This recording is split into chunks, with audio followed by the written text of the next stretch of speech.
Hi guys, welcome to 15 Good Minutes. I'm Shy, and today we have an awesome, super talented musician, Mr. Courtney Nero, here with us. Welcome, Courtney. Thanks. How Thanks are a lot. you? I'm doing great. Good. Good to be here. Good. I'm glad you're here because I never had a professional musician on the show before. It's just usually me and Vern talking about music, so this is a real treat. Okay. So guys, if you haven't heard of Mr. Courtney Nero, he is a professional jazz musician, among other things, and he has played for a lot of gospel celebrities, right? That's right. Including That's who? right. Including Fred Hammond, Mm-hmm. Richard Smallwood, Shirley Caesar, Donald Lawrence, Whoa.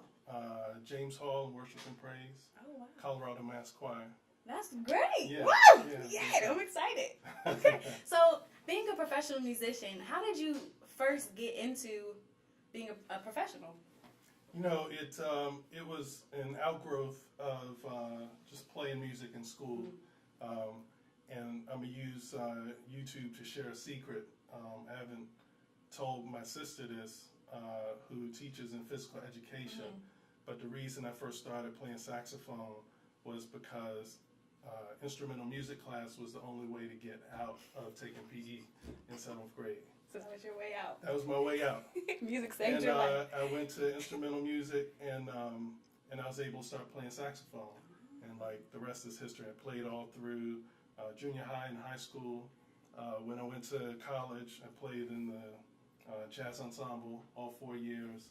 I took a couple classes at Howard University, and from then I just started making some jazz groups and playing in the downtown area in DC and other places. So, as a kid, did you know you were going to be a musician, or did you just take it up as a pastime? Well, my parents were musical, you know, in some sense. My dad played clarinet and saxophone when he was in high school, and we had a piano in the house. And my mom played a little piano, so I took piano lessons through most of elementary school, and then when I got to junior high in that fateful PE class, I was able to start playing saxophone. Wow, that is excellent. Like, I only could play the recorder in elementary school, Okay. and I probably only know hot cross buns. Well, So you by far have me beat. That's excellent. So you play piano, you play sax. What else do you play? That's it. I play enough piano just to get by, you know. Oh, okay. I wouldn't play publicly, but I play mainly saxophone, and I have 4 of the saxophones in the saxophone family. I have a soprano, I have an alto saxophone, a tenor saxophone, and a baritone sax. I didn't even know they come in all those. Wow, this is great. Yeah. So, out of those different saxophones, which one is more fun to play? I think the middle range is more fun. It's a little easier to play. I started saxophone on alto, and now mainly I play tenor saxophone, both in a jazz group I play with right now called Jazz Infusion, and then play also in the music ministry at my church. Oh, okay. Yeah. Wow. So, how do you decide? Like, when did you decide to turn professional? And what made you decide? I think it was mainly just the love of the music, and I said I played all through college, played in jazz ensemble, and then being able to meet different musicians and put different groups together. There was just an opportunity there because I love music to be able to play it in public and to get paid for it every now and then. That's what I was saying. To get paid, that's a plus. Yeah. So, what opportunity was the most memorable for you so far in playing? There were a couple. You know, I think one was I played on a couple of the CDs for Richard Smallwood, starting with the Healing CD, which was recorded live in Detroit. So I was able to play a few of those. I did not, haven't recorded with Fred Hammond, but I was able to play some live shows with him. And one of those shows was at the LA Coliseum, and that was really wild, just because it was a humongous venue. One of the most memorable was in Baltimore. A good friend by the name of Darren Atwater plays piano. He's a conductor. He started, this was several years ago, what's called the Soulful Symphony. which was a gospel choir, string orchestra, and a jazz big band all on the same stage. What? And so I was able to take part in that and played in the inaugural show, which was about February 2000. What? So have you ever been on stage and just was like, what? How did I get here? Like, this is the most amazing experience ever. Like, have you ever just been mind blown? Several times, Oh. yeah. Just because, you know, it's a blessing to be able to do something you want to do something that, you know, you have a passion for doing. I think not everybody has that opportunity in life. But it's really a blessing. You know, I really often think about scripture, Proverbs 18:16, which says a man's gift will make room for him and present him before great people, you know. So this is my gift, and I'm, you know, grateful for the opportunity to be able to play it before great people. That's you know? awesome. Yeah. Do you ever lose focus when you play?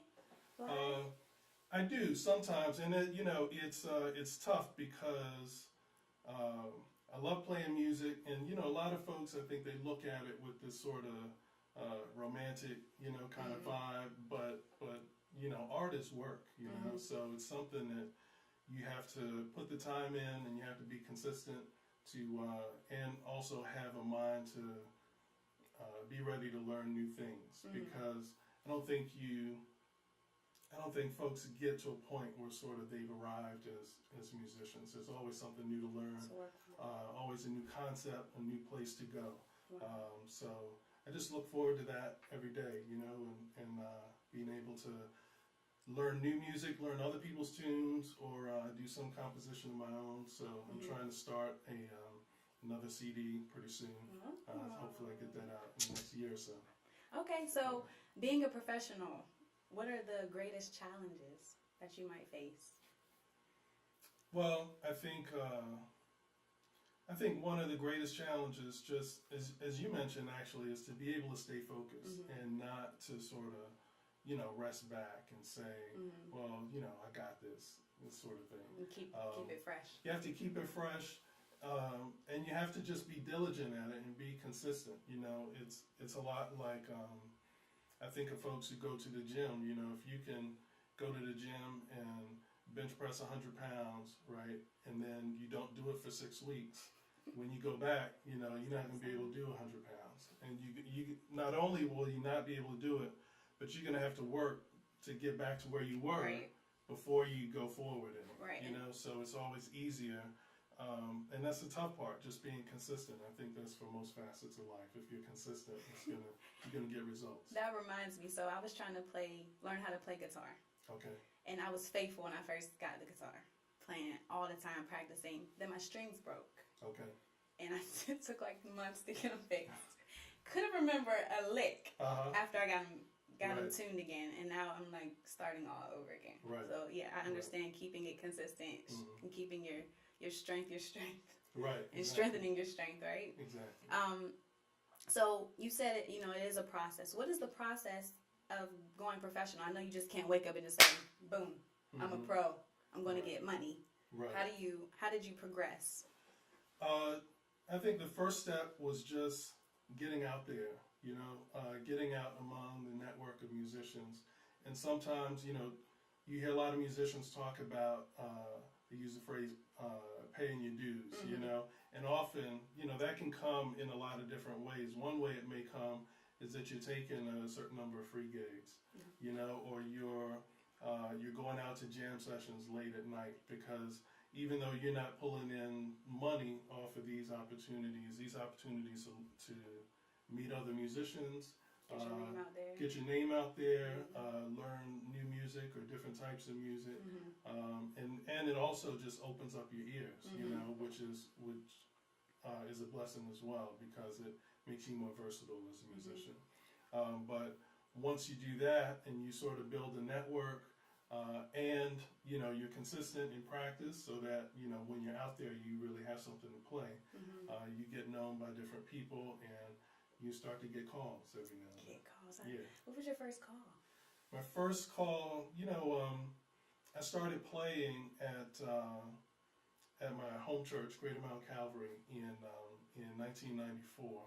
I was playing with the choir there, And it was actually through that, that's actually a good example too, that I was able to meet some great guys, one named Steve Lawrence, who was one of the directors of the choir back then. And he had a Christmas program, Christmas cantata, they called it back then. And I was able to play with him and two other guys, James Cheeks and Marvin Thompson, in a horn section. And it went really well, and it was, phenomenal music we were able to play. Well, fast forward another year, Steve Lawrence moved to Texas to become Minister of Music at the Potter's House in Dallas, Texas. And T.D. Jakes and Potter's House were putting together their first CD. So when they needed a horn section, Steve Lawrence called me and called James and Marvin. We were able to go down to Texas. Wow, that's a good first call. Yeah, it was awesome. It was awesome. So we talked about your first professional call. What was your first gig? Like, you talked about doing free gigs or doing like maybe open mics or jam sessions. What was your first time actually being on stage, trying to get your name out there? I think my first time being on stage was probably in the early 1990s, which was when I was about to finish with college. But again, being able to meet some different musicians and put a couple of groups together, I was able to play in a couple of clubs in Georgetown. I played at one called the Saloon, which is closed now. I was like, where's that at? Right. And I went to a couple of jam sessions at another jazz club, famous jazz club called the One Step Down. It used to be on Pennsylvania Avenue. That's closed. That's gone. But I was able to get some club gigs, and then that also opened up different opportunities at Georgetown University, where the faculty would have a party. I'd be able to play for that. A couple of times I was able to bring my group in to the cafeteria because Marriott Corporation managed the food services for Georgetown, and they hired my group to play jazz, like during Black History Month, in the cafeteria. Right. So that's cool. Yeah. That's really cool. And as a teacher, you just gave me an idea. Okay, so who would you want to work with that you haven't worked with yet? Wow. You can name like a whole list if you want. One thing that's always been in my mind that I want to get toward is that I've often been inspired and influenced by Spike Lee. And not only his movies, but just, in all of his movies, the role that the music plays. Yes. And that's one of my big dreams, to be able to write a soundtrack for a movie. That would be epic. Yeah. That would be really, really cool. Right. Yeah. Who else? So I'm looking forward to just getting out, and I'd love to do more orchestra work. Like I said, we did the Soulful Symphony. That was years ago. That was right before my daughter was born. But I'd also just like to just get out there and meet more people. It's just a blessing to be able to work the music. Like I said, work other people's music and work my own music as well. I put out a CD in 2008. Okay. It was called Make Me Walk. It was gospel and jazz mix. It's still available on iTunes. And like I said, I'm working on my next CD. Hopefully, God willing, I get it out in 2017. That is so awesome, man. This is great. I'm just so excited. Do you have vocalists in your group, or is it all instrument? We do in the Jazz Infusion. Okay. We have, it's mainly instrumentals, but we do have a great vocalist who has a Frank Sinatra set.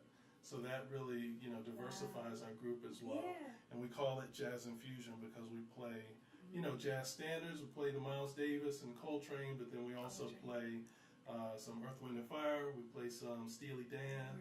Yeah, and then we got the Sinatra vibe going. So it expands our audience. If she's ever sick or anything, you can just call me and I'll. Okay.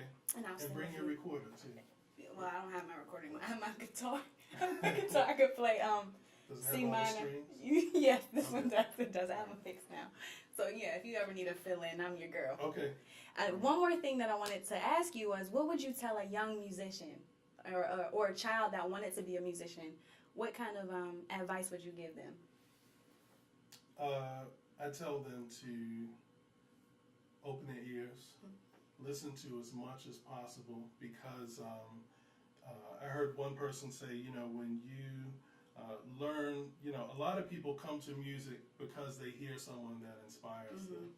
And often it's great to be able to take that person and really emulate the music that they play.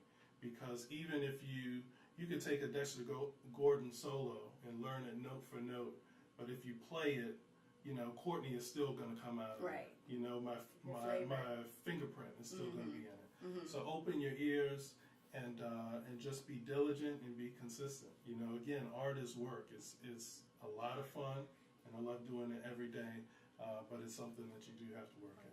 All right. That's great advice, even for me. Well, it looks like we have reached our 15 minutes. It was a good 15 minutes, I think. I think it was good 15 minutes. So if you guys have any questions for Mr. Nero, or if you want to check out his CD, if you got any, comment below, like and subscribe, hit us up on Facebook.